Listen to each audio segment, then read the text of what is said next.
Cell ఫోన్లు మేము మొదట్లో వాడిన కొత్తల్లో మా కంపెనీలు ఇచ్చిన సిమ్ అనమాట. అప్పుడు నేను తేజాలో ఉన్నప్పుడు కంపెనీ వాళ్ళు ఇచ్చింది ఎయిర్టెల్ సిమ్.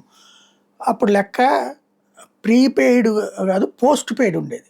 అంటే అప్పుడు ఇన్‌కమింగ్‌కి, ఔట్‌గోయింగ్‌కి కూడా కాల్ రేట్స్ ఉండేవి. అవి కంపెనీ చెల్లించేది.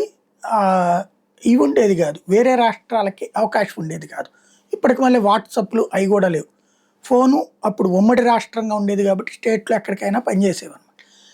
దాని ప్యాకేజ్ ఏంటంటే అయిపోయాక పే చేయడం నెలకొచ్చేటప్పటికి.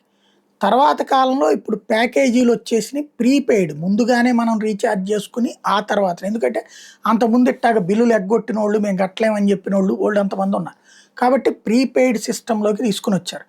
అట్లా ప్రీపెయిడ్ సిస్టమ్‌లోకి తీసుకొచ్చిన ప్యాకేజీల్లో జరుగుతున్న డొల్లతనం ఏంటంటే, ఈ మధ్యన వచ్చింది బాగా చర్చకి.